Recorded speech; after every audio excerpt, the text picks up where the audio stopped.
So hello बच्चों, कैसे हैं आप सब। आई होप आप सब बढ़िया होंगे। तो बच्चों आज हम करके चलेंगे question number 2 of accounting equation. इससे पहले हम बच्चों ऑलरेडी डिस्कस कर चुके हैं कि अकाउंटिंग इक्वेशन क्या होता है। मैंने फॉर्मेट बता दिया था और क्वेश्चन नंबर 1 जो नॉर्मल लेवल का क्वेश्चन था वो हम डिस्कस करके चल चुके हैं। एंड आई बिलीव कि आप वो वीडियो देख के आए और प्रॉपरली जैसे मेरी वीडियो देखते हैं उसके बाद रिवाइज करो। रिवाइज करोगे तभी याद रहेगा मेरा समझाया हुआ, वरना अगर आप सोचते हो कि सर की वीडियो देख लेंगे 50-60 दिन के बाद रिवाइज करेंगे तो आपको नहीं आएगा। साइड बाय साइड रिवाइज करते रहो, ठीक है। तो बच्चों उन वीडियोस का लिंक एक तो मैं आपको डिस्क्रिप्शन में दे दूंगा और एक आपको आई बटन पे बना आ रहा होगा। और जो बच्चे नए हैं मेरे साथ, नए जुड़े हैं, उनको मैं यही कहूंगा इस चैनल को सब्सक्राइब कर लीजिए और बेल आइकन भी दबा दीजिए ताकि आपको साइड बाय साइड जो भी मेरी न्यू वीडियोस की नोटिफिकेशन है वो आपको फटाफट रिसीव हो जाए, ठीक है। तो बच्चों आज हम पढ़ के चलते हैं क्वेश्चन नंबर 2। एक आपकी स्क्रीन के सामने एक क्वेश्चन बना आ रहा होगा। चलिए स्टार्ट करते हैं कि ये क्वेश्चन क्या कह रहा है, ठीक है। कहता है show the effect of following transaction on the accounting equation. सीधा सीधा बोल रहा है अकाउंटिंग इक्वेशंस मेंटेन करके चलो, ठीक है। कहता है Manoj started business with cash goods building, he purchase goods for cash, he sold goods, he purchased, he sold goods to Varun, depreciation charge और बिल्डिंग। नए पॉइंट्स। थोड़ा सा पहले वाले क्वेश्चन से थोड़ा सा ये हमारा हल्का सा डिफिकल्ट लेवल है, बट आप कहां पे हैं? आप हैं शुद्ध देसी कॉमर्स चैनल पे, जहां पे कोई भी चीज डिफिकल्ट नहीं होती, क्योंकि हम क्रैम नहीं करते, हम मगिंग अप नहीं करते। हम जो चीज सर ने समझाई है हम उसको पढ़ के वैसे ही चलते हैं, बिल्कुल प्रैक्टिकल नॉलेज के साथ, ठीक है। तो आइए बच्चों स्टार्ट करके चलते हैं क्वेश्चन नंबर 2। ये आपके सामने मैंने ऑलरेडी आपको समझा चुका हूं, इसका फॉर्मेट होता है, मैंने पहले से ही प्रिपेयर कर लिया, ठीक है। और मैं एक और चीज आपको बता रहा हूं, मैं टाइम सेव करने के लिए ट्रांजेक्शंस नहीं लिखूंगा, सिर्फ आपको बताऊंगा ट्रांजेक्शन नंबर 1 है, 2 है, 3 है। बट आप एग्जाम में प्लीज ट्रांजैक्शन लिख के आना अच्छे से। और ट्रांजैक्शन का मतलब मैंने आपको बता दिया, जो आपको क्वेश्चन में गिवन होगा ना, ही परचेज गुड्स फॉर कैश, वही ट्रांजैक्शन में लिख देना है, ठीक है। तो फर्स्ट पढ़ के चलते हैं। फर्स्ट क्या कहता है ट्रांजैक्शन, सब अपने अपने क्वेश्चंस पे देखेंगे। कहता है Manoj started business with cash goods and building. Manoj ji starting off the business में कैश लेके आए, थोड़े से गुड्स लेके आए और बिल्डिंग लेके आए अपने साथ। मैंने आपको पहले से ही बताया स्टार्टिंग ऑफ द बिजनेस में कुछ भी लेके आएंगे इंक्लूडिंग कैश, बिल्डिंग, मटेरियल, जो भी है गुड्स, वो सारा कुछ किसका पार्ट होकर चलती है? कैपिटल का होकर चलती है, क्योंकि एज ए स्टार्टिंग में अगर ऑनर कुछ लेके आ रहा है कैश के इंक्लूडिंग भी और कुछ चीजें लेके आ रहा है, वो कैपिटल का पार्ट होके चलती हैं। तो पहली चीज बता के चलो, कैश आया तो कैश जो है वो एसेट्स के अंदर आएगा, यस और नो? हाँ जी सर आएगा। सो कैश के अंदर हम लिख देंगे 2,30,000, ठीक है। उसके बाद हम गुड्स, स्टॉक गुड्स, कोई प्रॉब्लम नहीं। स्टॉक के अंदर हम लिख देंगे, कितना लिखेंगे बच्चों? 1 लाख रुपीज, ओके, ठीक है। और बिल्डिंग भी लेके आया, तो बिल्डिंग भी हमारा एसेट होके चलता है। अगर मैं वैसे आपसे पूछूं बिल्डिंग क्या होके चलता है, फिक्स्ड एसेट के current asset? Fixed asset, very goods. But इसमें मैंने आपको बताया इन क्वेश्चंस में आपको कैटेगरी लर्न नहीं करनी, फिक्स्ड, करंट, नॉन करंट। इसमें सिंपल ये लर्न करो एसेट है, लायबिलिटी है कि कैपिटल है, सिर्फ ये चीज रखो दिमाग में। और जो क्वेश्चन आ रहा है उसको भरते जाओ और कुछ भी नहीं करना। सबसे इजीएस्ट चैप्टर है जो आपके 7 to 8 मार्क्स आपको दिलवा के चलेगा, ठीक है। सो बिल्डिंग कितने की आई है हमारे पास? बिल्डिंग हमारे पास आई है 2 लाख रुपीज की। बीच प्लस का साइन लगा दो, कोई प्रॉब्लम वाली बात नहीं है, ठीक है। और यहां पे लिख दो इक्वल टू, और ये सारों का टोटल एक तरह से कैपिटल ऑनर जी लेके आए हैं, तो जो भी ऑनर जी लेके आते हैं स्टार्टिंग में उसको हम क्या बोल के चलते हैं? कैपिटल। ये हमारा हो गया 5,30,000, ओके। ये हमारी होगी फर्स्ट एंट्री। और मैंने आपको बताया है जैसे ही आप एंट्री ट्रांजैक्शन कर दोगे, हमें हिसाब किताब बनाना है, हमें दिखाना है कि हमारी जो इक्वेशन चल रही है वो कहां स्टैंड करती है। उसके लिए क्या करो? उसके लिए स्केल से लाइन बना लो, दैट्स इट, ओके। ऐसे लाइन बना लो, ठीक है। इसमें लिख दो इक्वेशन हमारी कहां स्टैंड कर रही है। ये आया है हमारा 2,30,000 प्लस 1 लाख प्लस हमारे पास क्या आके चला है 2 लाख एंड यहां आया है 5,30,000, ओके। अब हम पढ़ के चलते हैं सेकंड। आराम से पढ़ेंगे, कोई प्रॉब्लम की बात नहीं है। एक बार प्रैक्टिस कर लो, उसके बाद खुद फटाफट क्वेश्चन सॉल्व कर लिया करोगे आप। He purchase goods for cash. Cash पे गुड्स परचेज करे हैं, गुड्स हमारे पास आए, कैश हमारे पास से गया। कितने के परचेज करे हैं? कितना लिखा हुआ है? 50,000, ठीक है। सो यहां पे आप ट्रांजैक्शन लिख लोगे अपने बाप? यस लिख लेंगे सर। तो गुड्स हमारे पास 50,000 रुपए के आए हैं, दैट मीन्स प्लस कर दो 50,000 यहां पे, और माइनस क्या करेंगे? कैश चला गया, माइनस कर दो 50,000 यहां पे, ठीक है। और इसका हमने हिसाब निकालना है कि करंट इक्वेशन हमारी कहां लाई कर रही है, तो हम क्या करेंगे? यहां पे एक स्केल से ड्रॉ कर लेंगे, ठीक है। सो 2,30,000 में से 50,000 माइनस करोगे तो बच्चों कितना आएगा? 1,80,000 प्लस 1,00,000 में 50,000 माइनस करोगे प्लस करोगे तो कितना आएगा 1,50,000। बाकी ये तो एज इट इज था ही, ठीक है, और ये तो हमारा एज इट इज चल ही रहा है 5,30,000। Okay, yes sir. अब हम पढ़ के चलते हैं थर्ड, यहाँ पे लिख देते हैं इक्वेशन, ट्रांजैक्शन लिख लेना please, third equation, third transaction. फटाफट से देखो क्या लिखा हुआ है, कहता है he sold goods for cash costing 20,000 35,000 के, सेलिंग करी है गुड्स की 35,000 पे, जिसकी कॉस्ट थी 20,000। तो दिमाग में क्या स्ट्राइक कर रहा है, इसके नोट्स बनाने हैं तो नोट्स बना लो। चलिए एक नोट्स बना के दिखाई देता हूं, जो हमारे बच्चे हैं वो कहेंगे सर आप नोट्स नहीं बनवा के देते हो, लो नोट्स बना लो।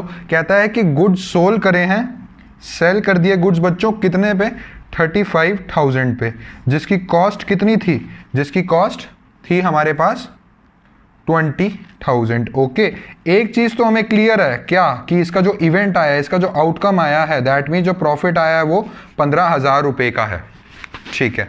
तो एक बार ये चेक कर लो, कैश पे सोल्ड करें, हाँ कैश पे सोल्ड करें, तो कैश हमारे पास कितना आएगा जब हम गुड्स सोल्ड करेंगे, फटाफट से बता के चलेंगे। कैश हमारे पास 20,000 आएगा कि 35,000 आएगा, हमारे पास 35,000 आएगा, तो हम कैश में 35,000 प्लस कर देंगे। ओके, और गुड्स हमसे 20,000 के गए हैं कि 35,000 के गए हैं, गुड्स की एक्चुअल कॉस्ट हमारी 20,000 की थी, हमसे 20,000 के goods okay tata bye bye हो गए हैं। दैट मीन्स इसको माइनस कर देंगे हम 20,000, और जो निकला है इवेंट, जो निकला है आउटकम प्रॉफिट, वो फैक्ट्री कहेगी ये लीजिए कैपिटल वाले। कैपिटल वाले मींस जो बिजनेस ऑनर जिसने स्टार्टिंग ऑफ द बिजनेस पे कैपिटल दिया था, ये आपका हक है। इस पे मैंने बहुत अच्छी तरह ब्यूटीफुली एक्सप्लेन कर चुका हूं, अगर नहीं देखा पीछे वाली वीडियो जरूर देख के आना।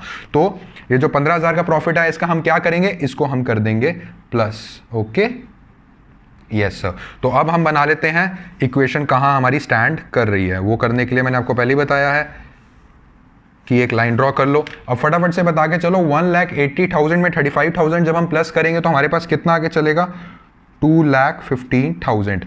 1,50,000 में से 20,000 जब माइनस करेंगे तो क्या आ जाएगा हमारे पास प्लस 1,30,000, और ये तो 2 लाख था ही बच्चों, ठीक है। और 5,30,000 में जब हम 15,000 प्लस कर देंगे तो हमारे पास आ जाएगा, इक्वल टू डाल लो यहाँ, कोई प्रॉब्लम वाली बात नहीं है, 5,45,000, ठीक है। तो ये होगी हमारी तैयार इक्वेशन। अभी तक जो हमारी इक्वेशन चल रही है, आसान लग रहा है, थोड़ा टाइम जरूर लग रहा है, कोई प्रॉब्लम वाली बात नहीं है, बट जब आप प्रॉपरली अच्छे से इसमें एक्सपर्ट हो जाओगे तो फटाफट आप सॉल्व कर दिया करोगे, ठीक है। सो अब आता है fourth, he purchase goods from Rahul. He purchase goods from Rahul, Rahul ji से हमने गुड्स परचेज करे हैं 55,000 के। ओके, अब इसमें आपके मन में सवाल आया, sir he purchase goods from Rahul, sir इसमें ये नहीं बताया हुआ है कि कैश में दिए हैं, कैश में परचेज करें हैं, और सर इसमें यह भी नहीं बताया हुआ है कि उधार पे परचेज करें हैं। एक पॉइंट लिखवा रहा हूं बच्चों नोट्स पे, ये सब बच्चे मेरे साथ लिखेंगे नोट्स पे। एक पॉइंट है,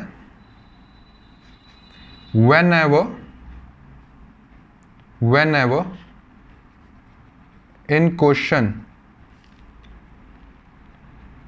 nothing is mentioned, whenever in question nothing is mentioned about cash और क्रेडिट, जब क्वेश्चन में कुछ भी मेंशन नहीं है कि कैश पे परचेज किया या सेल किया, या फिर उधार पे परचेज किया या फिर सेल किया, always consider it on credit. जब क्वेश्चन में बताया ही नहीं हुआ कि कैश पे परचेज किया या सेल किया, या फिर उधार पे सेल किया या परचेज किया है, सीधा सीधा अज्यूम मान के चलो कि उधार पे ही परचेज किया और सेल किया। ये समझ में आ गई आपको लाइन, यस और नो? हाँ सर हमें समझ में आ गई। अब पढ़ो, कहता है ही परचेज गुड्स फ्रॉम राहुल, 55,000 रुपए के राहुल से गुड्स परचेज करें हैं, बट कुछ भी मेंशन नहीं है।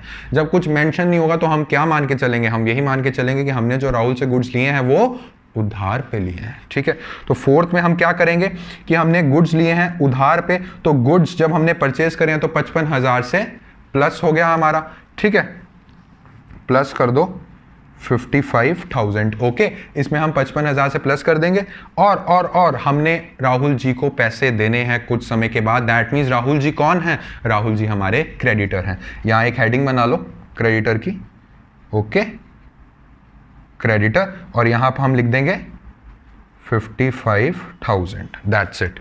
और अब हम बनाते हैं कि हमारी इक्वेशन कहाँ स्टैंड कर रही है, ठीक है।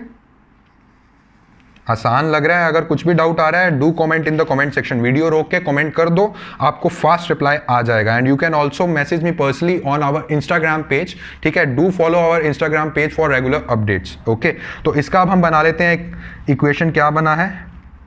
2,15,000 ये बनी है। 1,30,000 में जब आप 55,000 करेंगे तो कितना आएगा?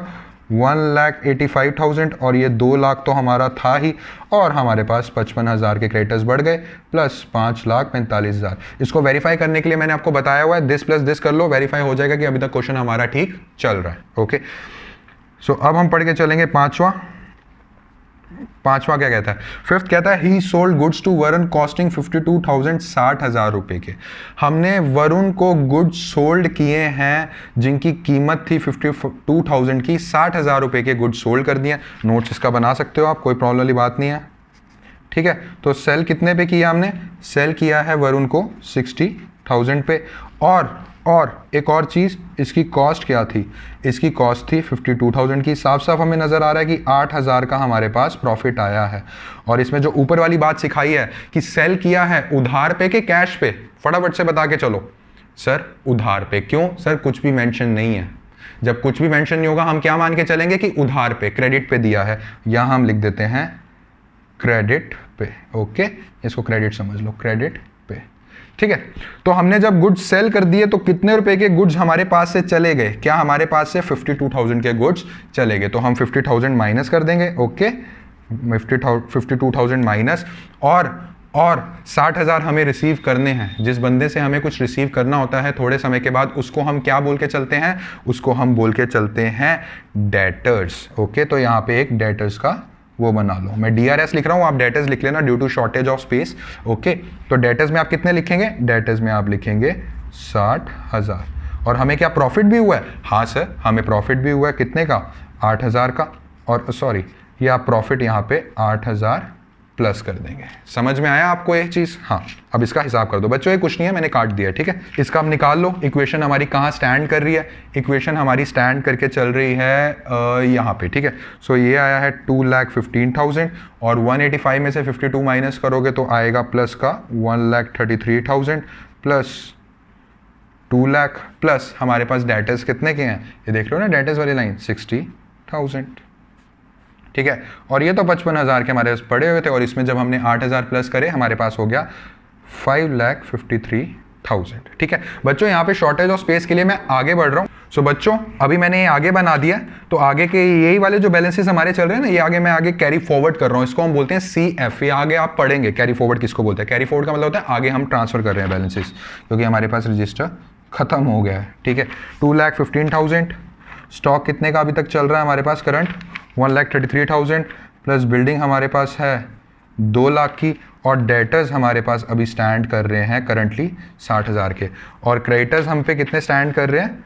क्रेडिटर्स हम पे कर रहे हैं 55,000 के स्टैंड, ओके। और कैपिटल हमारे पास कितना स्टैंड कर रहा है? 5,53,000, 5,53,000, ठीक है। इतना क्लियर हो गया? हाँ सर इतना क्लियर हो गया। अब नेक्स्ट ट्रांजेक्शन हमने कहाँ छोड़ी थी? 5th पे। अब हम करते हैं 6th से शुरू। इसको ऐसे लिख दो, इक्वेशन, ओके। और बच्चों अगेन रिमाइंड करा रहा हूँ, ट्रांजेक्शन प्लीज लिख लेना। सो 6th हमारे पास आके चलता है he paid cash to Rahul in full settlement. अब पॉइंट आया थोड़ा समझाने वाला। राहुल को कैश दे दिया फुल सेटलमेंट में। फुल सेटलमेंट का मतलब मैं अभी समझाता हूं, बट एक चीज मुझे क्लियर हो गई है कि राहुल से रिलेटेड कोई बात हुई है, इससे रिलेटेड एक ऊपर भी बात कही हुई थी। क्या कही हुई थी? पढ़ते हैं। कहता था कि हमने परचेज करे थे गुड्स राहुल से 55,000 रुपए के। हमने 55,000 रुपए के राहुल से गुड्स परचेज करे, और जब उसको पेमेंट देने का टाइम आया तो 53,000, दैट मीन्स 53,000 में हमने उसको पेमेंट दे दी। अब इन फुल सेटलमेंट का क्या मतलब होता है? इन फुल सेटलमेंट का मतलब होता है हमने राहुल जी को ये बोला, राहुल जी 53,000 रुपीज पकड़ो और मामला रफा दफा करो। मतलब कि बस 55,000 नहीं, 53,000 में आप सारी बातें खत्म करो। इन फुल सेटलमेंट, फाइनल सेटलमेंट होगी। इसमें कंक्लूजन निकल के आता है कि हमने 55,000 रुपए जो as a creditor Rahul ji के इसमें खड़े किए हुए थे, एज अ राहुल जी को हमने क्रेडिटर खड़ा किया हुआ था 55,000 में, उनको हमने मामला निपटा दिया। कैसे? 53,000 देके। 2,000 रुपये का हमें क्या हुआ है बच्चों? 2,000 रुपये का हमें प्रॉफिट हुआ है। जहां 55,000 देने थे, हमने कहा कितने दिए?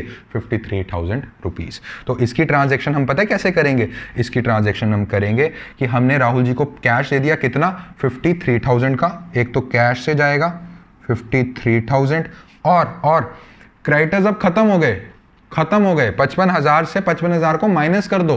क्यों? 53,000 से नहीं करोगे, क्योंकि अगर आप 53,000 करोगे तो अभी भी 2,000 खड़े रहेंगे हमारे पास। बट हमने क्या लिखा है? फुल सेटलमेंट, फाइनल सेटलमेंट हो चुकी है। तो हम यहां से क्रेडिटर्स को 55,000 हटा देंगे यहां से, ठीक है? यहां से हम 55,000 ऐसे हटा देंगे, और 2,000 रुपये का हमें फ़ायदा हुआ है। 2,000 रुपये का हमें फ़ायदा हुआ है, तो वो जो फ़ायदा होता है, प्रॉफिट होता है, वो कैपिटल में हमने ऐड कर दिया। समझ में आया ये पॉइंट? यस और नो? हाँ जी सर, समझ में आ गया। तो इसके बाद हम क्या करेंगे? इसके बाद हम बनाते हैं लाइन कि हमारी इक्वेशन कहाँ स्टैंड कर रही है, ठीक है? सो 2,15,000 में से 53,000 जब माइनस करेंगे कितना आएगा? 1,62,000, और ये 1,33,000 तो पहले ही था, और उसके बाद हमारे पास आके चलेगा 2 लाख। ओके, उसके बाद हमारे पास आएगा ये तो 60,000 तो पहले से ही पड़े हुए थे। 55,000 से 55,000 करा, हमारे क्रेडिटर्स खत्म, फुल सेटलमेंट कर दिया, और इसमें प्लस कर देंगे 5,55,000, 5,55,000, ठीक है? ये इक्वेशन बन के हमारी तैयार हो गई। अब हम चलते हैं 7वीं पे। कहता है salary paid by him. Salary एक तो कैश से जाएगी, और हमारा खर्चा है, जो खर्चा हमने प्रॉफिट से लेस करना था, वो हम कहां से माइनस कर देंगे? मैं ऑलरेडी एक्सप्लेन करके चल चुका हूं, कैपिटल से, क्योंकि जो प्रॉफिट होता है वो कैपिटल में ऐड ही करना था। अब जो चीज प्रॉफिट से माइनस करनी थी वो कैपिटल से सीधा माइनस कर दो। सो खर्चा आया, यहाँ पे ट्रांजेक्शन लिख लेना। खर्चा कितने का आया हमारे पास? सैलरी पेड बाय हिम 20,000 का। ओके, तो सैलरी पेड एक तो जाएगा हमारा कैश से, और एक जाएगा हमारा कैपिटल से, ठीक है? बस इतनी सी ट्रांजैक्शन थी। इसके लिए कहाँ हमारी स्टैंड कर रही है इक्वेशन? इसके लिए एक लाइन खींच दो। तो अभी तक हमारी इक्वेशन 1,62,000 में से जब हम 20,000 माइनस कर देंगे तो कितना हो जाएगा? 1,42,000। ये तो हमारा 1,33,000 था ही। 2,60,000 0, और 20,000 जब हम 5,55,000 में से कर देंगे तो कितना होगा? 5,35,000, ठीक है? अब हम आगे चलते हैं 8वीं ट्रांजैक्शन पे। क्वेश्चन में सब पढ़ेंगे 8वीं ट्रांजैक्शन। कहता है received cash from Varun in full settlement. Okay, मतलब कि कुछ ऊपर से लेना देना है। फुल सेटलमेंट का मतलब है आपने ऊपर देखना है कि कोई कनेक्शन है। हाँ, कनेक्शन है। 5th ट्रांजैक्शन देखो, उस पर लिखा हुआ है he sold goods to Varun 60,000 रुपए के। 60,000 रुपए जो वरुण को हमने एज अ डेटर खड़ा किया हुआ था, जिससे हमें 60,000 रुपए रिसीव करने थे, उससे कितने रिसीव हुए? 59,000। ओ माय गॉड, 1,000 का लॉस हो गया हमें। तो फटाफट से बताओ इसकी एंट्री क्या करोगे? हमें 59,000 कैश आ गया। एक तो भैया कैश बढ़ा दो, और 60,000 के डेटर्स को रफा दफा कर दिया, 59,000 पे कर दिए, तो डेटर्स को खत्म कर दो। और दूसरा 1,000 रुपए का लॉस हो गया, और लॉसेस को क्या करते हैं? लॉसेस को हम कैपिटल से माइनस कर देते हैं। इजी है ना? सब कुछ इजी चल रहा है। हाँ जी, कोई रट्टाफिकेशन नहीं करनी है। जो समझा रहा हूं प्रॉपरली, आपको प्रॉपर अंडरस्टैंडिंग के साथ समझा रहा हूं। तो 1,42,000 में जब आप 59,000 प्लस करेंगे तो आपके पास आ जाएगा 2,01,000। इसको तो ऐसे ही रहने देते हैं, और इसको भी ऐसे रहने देते हैं। डेटर्स खत्म हो गए बच्चों, debtors. Okay, tata bye bye. Varun ji खत्म कर दिया आपका हिसाब किताब हमने, क्योंकि आपने 1,000 लेस दे दिया हमें, ठीक है? 5,34,000। अभी तक हमारी इक्वेशन यहां स्टैंड कर रही है। अब हम पढ़ के चलते हैं नेक्स्ट बोलता है रेंट आउटस्टैंडिंग। ये थोड़ा सा वर्ड आप लोगों के लिए नया होगा, क्योंकि अभी आउटस्टैंडिंग वगैरह ये सारी चीजें अभी हम आगे पढ़ के चलेंगे। बट अभी के लिए समझ लो, ऐसा रेंट जो हमने पे करना था बट अभी तक पे नहीं किया है, बट ये पैसे देने हैं किसी ना किसी को, और जिसको हमने पैसे देने होते हैं वो क्रेडिटर, कई बच्चे बोलेंगे सर क्रेडिटर में वो होता है जो बिजनेस से रिलेटेड, जो हम काम कर रहे हैं, मटेरियल मंगवाया, ठीक है ना, रॉ मटेरियल मंगवाया फिनिश गुड्स बनाने के लिए, उससे रिलेटेड किसी को पैसे देने हैं, अगर रॉ मटेरियल हमने किसी से उधार पे लिया और उससे रिलेटेड किसी को पैसे देने हैं, तब क्रेडिटर्स में आते हैं। ये नॉर्मली बात हो रही है कि किसी को हमने इसमें लिखा हुआ है रेंट आउटस्टैंडिंग, रेंट देना था, आउटस्टैंडिंग है। एक बात तो क्लियर है कि हमने किसी को रेंट देना है, दैट मीन्स हम उसके लिए लायबल हैं। लायबिलिटी में अलग से पॉइंट तो बनेगा। और दूसरी चीज, ये हमारा एक तरह से खर्चा है, हमारा एक तरह से लॉस है, इसको कैपिटल से माइनस कर दो। रेंट आउटस्टैंडिंग समझ में आ गया, एक तरह से लायबिलिटी है कि अभी हमने देना है, अभी दिया नहीं है, तो इसका अलग से ऐसे बना लो, रेंट आउटस्टैंडिंग। आप पूरा लिख के चलेंगे, मैं सिर्फ आउट लिख रहा हूं, ठीक है। सो रेंट आउटस्टैंडिंग में बढ़ गया हमारा आउटस्टैंडिंग वाला जो हमने करके चलना है, हमारी लायबिलिटी एक तरह से बढ़ रही है। कितने से बढ़ाएंगे? प्लस 3000, और ये खर्चा है एक तरह से, हमारे प्रॉफिट से माइनस होगा ही होगा, दैट मीन्स कैपिटल से माइनस कर दो, माइनस 3000। इसका हिसाब किताब बना दीजिए प्लीज, ठीक है। तो ये तो आएगा 2,01,000 ही, प्लस 1,33,000, प्लस ये ना 2 लाख है, सॉरी 2 लाख, ओके, ये 2 लाख है, प्लस ये तो हमारा खत्म हो ही चुका था, ये भी खत्म हो चुका था, एक 3000 यहाँ बढ़ गया लाइबिलिटी में, और एक तरह से कैपिटल हमारा कितना हो गया? 5,31,000, ठीक है। अब चलते हैं नेक्स्ट ट्रांजेक्शन की ओर, 10th में। कमीशन रिसीव बाय हिम, पैसा आया और एक तरह से इनकम है, तो कैपिटल बढ़ा दो। तो क्या करेंगे? प्लस कर देंगे 13,000 में और प्लस कर देंगे हम कैपिटल में। समझा चुका हूं मैं आपको ऑलरेडी, कोई भी इनकम आती है तो उसको कैपिटल से तो प्लस करना ही है, और पैसा रिसीव हुआ है तो कैश में भी प्लस करना है। तो इसका बैलेंस आ जाएगा आपके पास 2,14,000 प्लस 1,33,000 प्लस 2 लाख। डेटर्स का तो हिसाब किताब खत्म ही हो गया, क्रेडिटर्स का भी खत्म हो गया, यहाँ कर दो प्लस 3,000 प्लस 5,31 में जब आप करोगे 5,44,000, ठीक है। ये हमारी हो गई है इक्वेशन, ठीक है। अब हम पढ़ते हैं सेकंड लास्ट वाली। सेकंड लास्ट कह रहा है amount withdrawn by him for personal use. चुपचाप एक बंदा आया, अपने बिजनेस से पैसा उठा के घर को ले गया, उसको हम क्या बोल के चलते हैं? ड्रॉइंग्स। पैसा गया, उठा के ले गया, बिजनेस से पैसा चला गया, और एक तरह से खर्चा हो गया, एक तरह से हमें लॉस हो गया, क्योंकि हमने पढ़ा हुआ है बच्चों प्रिंसिपल बिजनेस एंटिटी कॉन्सेप्ट, मैं अलग तू अलग, ठीक है। तो जब वो पैसा बिजनेस से उठा के अपने घर ले गया तो एक तरह से हमें खर्चा हो गया, लॉस हो गया, दैट मीन्स कैपिटल से भी माइनस करो, और कैश कम हो गया तो कैश से भी माइनस करो। तो हम कितना करेंगे कैश से माइनस? कितना लेके गया है? 20,000, ओके, और इधर कैपिटल से भी 20,000 माइनस कर दो। इसका बना दो हिसाब किताब, कितना है?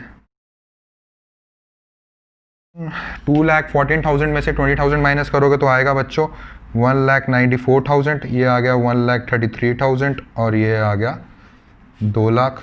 ये तो ऐसे ही चल रहा है 3,000, और 5,44,000 में से जब 20 माइनस करोगे तो क्या बचेगा? 5,24,000। Last entry, depreciation charge on building. अब बहुत से बच्चे होंगे जो नए नए बच्चे हमारे साथ जुड़े हैं, सर डेप्रीसिएशन का मीनिंग आपने नहीं बताया, बट जो बच्चे पुराने टाइम से हमारे साथ जुड़े हैं दे नो कि डेप्रीसिएशन का मतलब क्या होता है। बिगिनर्स के लिए ये बोल के चलूंगा, डेप्रीसिएशन का मतलब ये समझ के चलो कि आज एक एग्जाम्पल देता हूं, आज तुम एक मोबाइल खरीदते हो, एप्पल आईफोन 40,000 का खरीदते हो, एक हफ्ते के बाद या फिर एक दिन के बाद भी आप उसी शोरूम में जाके अगर मोबाइल बेचने जाते हो कि ये मेरे को मोबाइल पसंद नहीं है, मेरा मोबाइल ले लो, क्या उसके 40,000 मिलेंगे? उसके 37, 38, 39 थोड़ी कम वैल्यू मिलेगी। ये बात से एग्री कर रहे हो? हाँ, वो जो 1,000 रुपये गिर गया है ना, उसको हम बोलते हैं डेप्रीशिएट हो गया। डेप्रीशिएट का मतलब ये होके चलता है डाउनफॉल, एक तरफ से reduction in the value of asset. Fixed asset की वैल्यू जब नीचे गिर जाती है उसको डेप्रीसिएशन बोलते हैं। नो नीड टू वरी, आप ये मत समझो कि डेप्रीसिएशन मैंने समझा के खत्म कर दिया, आप सब जानते हैं डेप्रीसिएशन का आपको प्रॉपर चैप्टर है, हम वहां पे प्रॉपरली डिस्कस कॉन्सेप्चुअल नॉलेज के साथ करके चलेंगे। अभी के लिए सिंपल ये समझ लो कि डेप्रीसिएशन का मतलब है वैल्यू गिर गई। अब जब वैल्यू गिरती है तो हमें लॉस होता है, यस और नो। मशीनरी की वैल्यू हमसे गिर गई तो कैपिटल से तो माइनस करेंगे ही करेंगे, हमें लॉस हो गया। और दूसरी चीज मशीनरी की वैल्यू डाउन हो गई, ठीक है, बिल्डिंग की वैल्यू सॉरी डाउन हो गई। तो इसकी एंट्री क्या करोगे, इसकी एंट्री आप करके चलोगे, कितने से डेप्रिशिएट हुई है, कहते हैं 10,000 रुपये डेप्रिसिएशन लग गया, मतलब 10,000 से नीचे गिर गई आपकी वैल्यू। तो आपने क्या करना है कि बिल्डिंग का चलता आ रहा है ना, बिल्डिंग में 2 लाख जो थे, 10,000 से इसकी वैल्यू गिर गई और 10,000 से हमें लॉस हो गया, मतलब कैपिटल से हम माइनस कर देंगे, ठीक है। अब हमारी सारी हो गई हैं एंट्रीज खत्म और हम लास्ट में बनाएंगे भगवान का नाम लेते हुए कि हे भगवान प्लीज़ जो मेरी अब ये, इसको नाम देना आपने final equation, okay. So final equation हमारी क्या बनी है, फाइनल इक्वेशंस हमारी बनी है 1,94,000 कैश, स्टॉक हमारा है 1,33,000 और बिल्डिंग हमारे पास बच गई है 1,90,000 की, इक्वल टू में 3,000 आउटस्टैंडिंग एक्सपेंस अभी पड़ा है जो हमें पे करना है, इसलिए हमने लायबिलिटी में शो कर चुके हैं, और 5,14,000 का कैपिटल बच गया है। ये आपका लास्ट में आंसर आ जाएगा। किसी को वेरीफाई करके देखना है तो this plus is equal to this रखते हैं, अगर इक्वल हो रहा है दैट मीन्स आपका आंसर हो गया और ये इक्वल हो रहा है, ऐसे आपको चेक करके चलना है। तो ये था थोड़ा सा एडवांस लेवल जो हम इतना अच्छे से समझ के चले हैं क्वेश्चन का। अगर आपको इन क्वेश्चंस में कोई भी डाउट है, कोई भी फॉर्मेट से रिलेटेड, कोई भी कॉन्सेप्ट से रिलेटेड, आप ज़रूर डिस्कस करके चलना, you will get a reply off that. 1 minute का टॉपिक और मैं समझा रहा हूँ, सिर्फ 1 सेकंड समझ लो। आपको क्वेश्चन में ना मैं आपको मैथ्स थोड़ा बता के चल रहा हूँ, ये आपके लिए इंपॉर्टेंट है क्योंकि ये क्वेश्चन में पूछा जाता है पार्ट। आपको ये बोला होगा कि प्रॉफिट, वो मैंने बोला ना कि हमने सेल कर दिए गुड्स प्रॉफिट पे, तो कभी कभार आपको ये दिया होगा कि हमने सेल कर दिए गुड्स 33.1/3% प्रॉफिट पे। आप सब जानते हैं इसकी कैलकुलेशन करना बहुत मुश्किल है। मान लो वो ये बोल रहा है कि 40,000 के आपके पास गुड्स थे और ये हमने 33.1/3% के प्रॉफिट पे हमने सेल कर दिए। अब थोड़ा मैथ्स में आपको सिखा के चल रहा हूँ, सिर्फ 1 मिनट लूंगा। क्या इसको आप ऐसे सॉल्व करोगे? नहीं। 33/3 को नॉर्मली मैं बच्चे से पूछ रहा हूँ कि कैसे सॉल्व करोगे, इसको हम 100/3 लिख सकते हैं, यस और नो। और परसेंटेज का नीचे क्या लगाते हैं, 1/100। तो लास्ट में हमारे पास क्या बचा, 1/3, यस और नो। हाँ, अब जब भी आपको 33.1/3% बोला है और आपको 40,000 का 33.1/3% बोला है, तो आपने सॉल्व करना शुरू नहीं कर देना।